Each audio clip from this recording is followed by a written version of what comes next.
సహస్రనామాలు 1000 నామాలు. ఎవరికైనా ఒక పేరు ఉంటే సుఖం, కానీ 1000 పేరు ఉంటే ఒకటికంటే ఎక్కువ ఉంటే ఇబ్బంది కదండి. ఇప్పుడు ఒక్కొక్కరికి పేరు 4-5 పేర్లు ఉంటాయి. దొంగతనం కోసం, మోసం చేయడం కోసం అనేక పేర్లు పెట్టుకుంటూ ఉంటారు.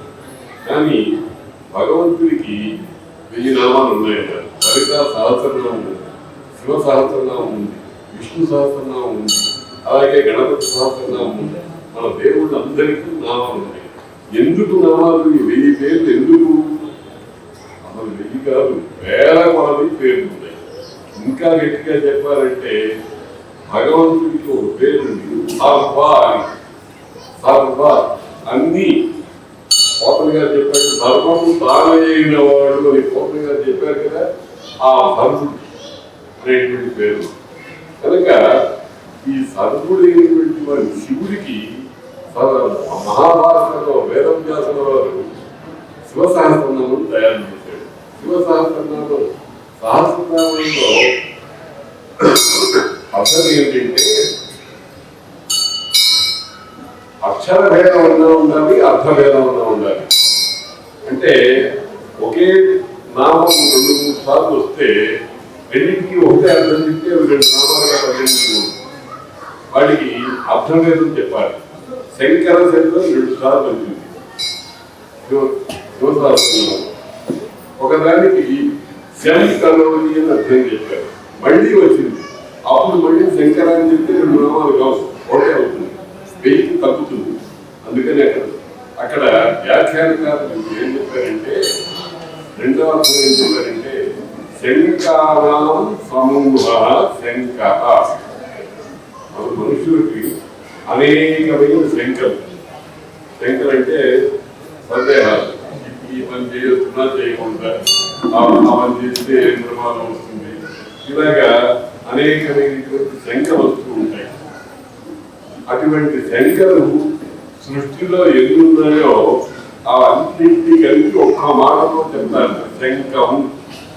శంక రా అనే శబ్దానికి అగ్ని అని అర్థం. రా రకాలకు అగ్ని బీజము అంటారు. శంకములకు అగ్నిట అంటే మన మనస్సులో కలిగేటువంటి శంకలు ఎన్నున్నాయో వాటన్నింటినీ నిప్పు పెట్టేవాడు శంకరుడు. శంకానాం సమూహ శంకర.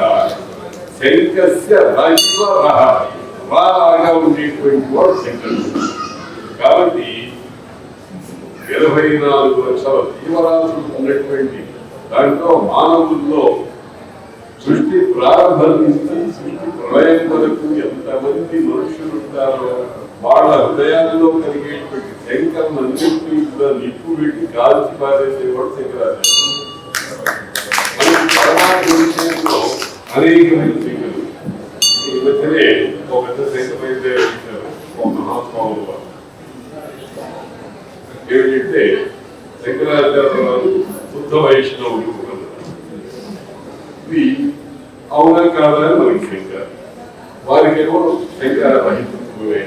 కానీ మనందరికీ కూడా మనసులో ఏమి అంటే దాన్ని సమర్థించుకోవడానికి మనం శాస్త్రాలను పాటిస్తే అక్కడ శంకర అనేటువంటిది శుద్ధ వైష్ణవులు, శుద్ధ శైవులు, శుద్ధ శాక్తేయులు, శుద్ధ ఆదిత్యులు, శుద్ధ కౌమారులు, శుద్ధ గణం అన్ని ఏది కానిదేం లేదన్నమాట.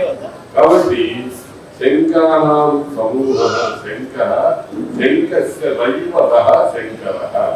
మానవుడికి ఎటువంటి శంకలు ఏ సమయంలో ఎలా పుడతాయో వాటినన్నింటినీ కూడా ముందరే భావించి వాటినన్నింటికీ కూడా సమాధానాలు చెప్పి ఉంచినటువంటి మహోన్నతమైనటువంటి గురుపీఠము ఆది శంకరాచార్యులు. వారి కోసం ఆయన ఏం చేశారు? వారి కాలంలో వారి శిష్యులకు బోధ చేసి కాలం అనేటువంటిది మానవుడు కదా ఎప్పటికప్పుడు పునరపి జననం, పునరపి మరణం, పునరపి జననం జఠరే శయనం అని ఈ రకంగా పుట్టడం గిట్టడం మొదలైనటువంటివన్నీ దొరుకుతూ ఉంటాయి కదా.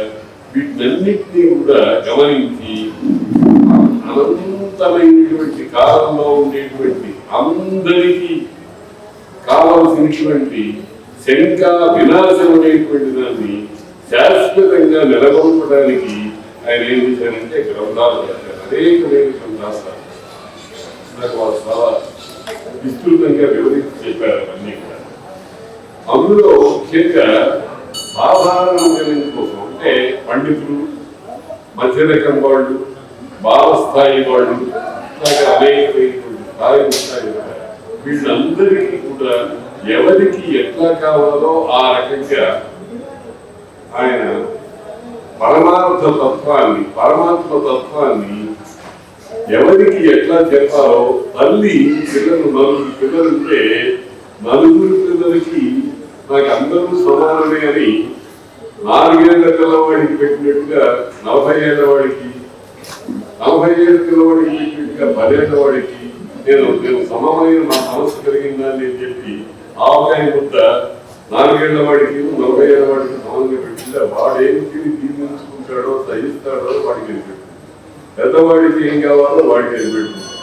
ఆ రకంగా శంకరాచార్య వారు సృష్టిలో ఉండేటువంటి అందరికీ ఎవరెవరు ఏ రకంగా పెడితే తీసుకోగలరో వాటిని చూసి అనేకమైనటువంటి స్తోత్రాలు, భాష్యాలు, ప్రకరణ గ్రంథాలు, మరి అనేకమైనటువంటి స్తోత్ర వ్యాఖ్యానాలు మొదలైనటువంటి కూడా